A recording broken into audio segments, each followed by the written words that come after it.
नमस्कार दोस्तों। आज मैं अपनी नई बुक कॉस्मिक मेंटरिंग के बारे में बात करना चाहता हूँ। मैंने पहले भी मैसेज किया था कि इस बुक के बारे में एक मैं वीडियो बनाऊँगा, बट अनफॉर्चुनेटली हेल्थ सही ना होने की वजह से मैं थोड़े समय से वीडियो नहीं बना पा रहा था। अब ये जो बुक है वो मेरे लिए तो बहुत ज़्यादा इम्पॉर्टेंट है, क्योंकि इस बुक को लिखने में मुझे 10 साल से ज़्यादा का समय लगा।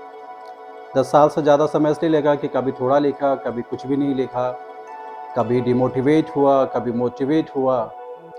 और ये एक क्वेस्ट था मेरा खुद के साथ, और मुझे एक समय ऐसा लग रहा था कि शायद मैं इसको कंप्लीट नहीं कर पाऊँगा। और खुद को मोटिवेट करा, और इसमें मेरी वाइफ़ का बहुत बड़ा कंट्रीब्यूशन है मुझे मोटिवेट करने के लिए।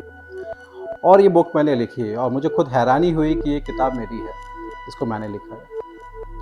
अब इस बुक का इंस्पिरेशन कैसे है? देखिए, हर इंसान की लाइफ में अप एंड डाउन्स आते हैं। तो इसको मैंने भी ऑब्ज़र्व करा, और मैं ये नहीं कहता कि कोई ऐसा इंसान है जिसकी लाइफ में कोई अप एंड डाउन्स नहीं आते हैं। हर इंसान के साथ कोई ना कोई प्रॉब्लम है, वो चाहे गरीब हो या मल्टी बिलियनियर हो।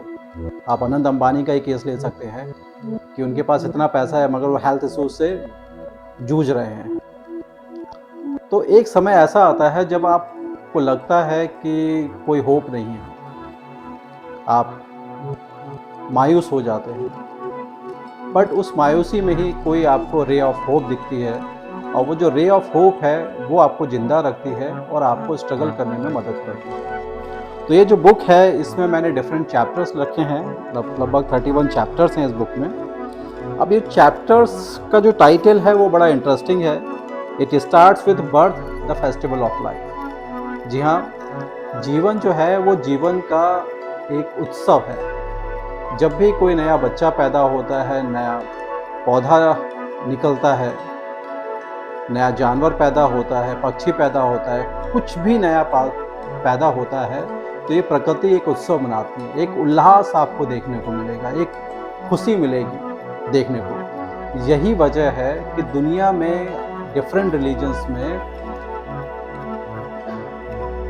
जब भी कोई नई क्रॉप काटी जाती है, कोई नई फसल होती है, तब एक सेलिब्रेशन होता है। इसी तरह से मानव जब बच्चे का जन्म होता है तो उसको उत्सव के तौर पे देखता है। और ये कोई छोटी घटना नहीं है, ये एक बहुत बड़ी घटना है।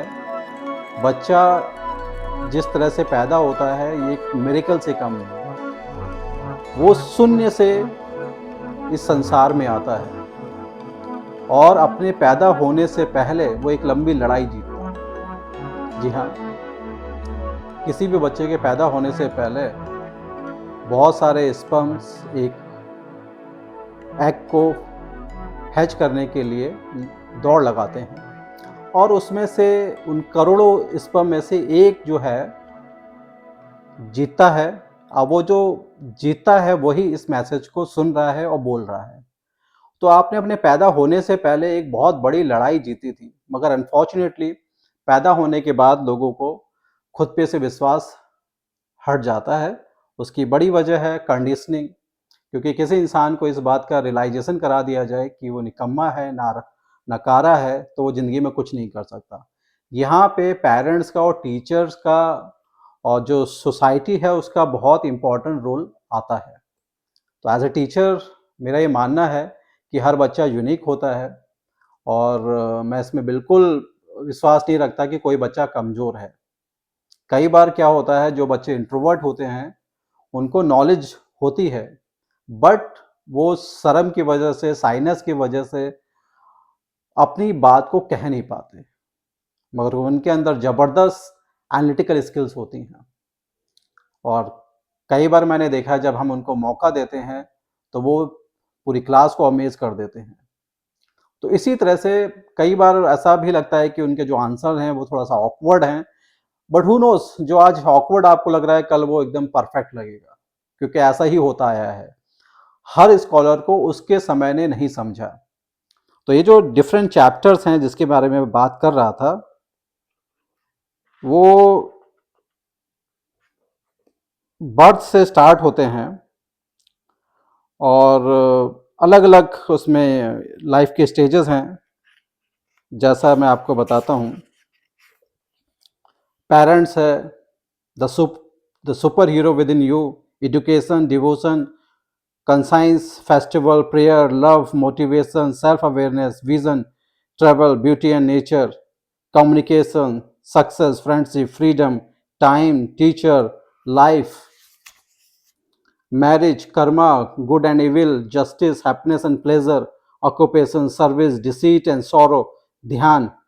And the last chapter is the end is not the end. जी हाँ, अंत कभी भी अंत नहीं होता है. जो आपको अंत लगता है वो एक नई शुरुआत होती है. तो मुझे उम्मीद है ये बुक जब आप पढ़ेंगे ये आपको काफ़ी मोटिवेट करेगी, गाइड करेगी. और इस बुक में ना केवल मेरे थॉट्स हैं, बल्कि मेरे थॉट्स के साथ जो रिलीजियस एस्पेक्ट है, डिफरेंट रिलीजन उस सब्जेक्ट पे क्या सोचते हैं, वो सारी बातें भी हैं. और साथ में कुछ शॉर्ट मोटिवेशनल स्टोरीज हैं जो उस बात को समझने में मदद करती हैं. और अगर आप इसको पढ़ेंगे तो मुझे पूरी उम्मीद है ये कॉस्मोस आपको हेल्प करेगा. इसी वजह से इस बुक का जो टाइटल है वो कॉस्मिक मेंटोरिंग रखा गया है.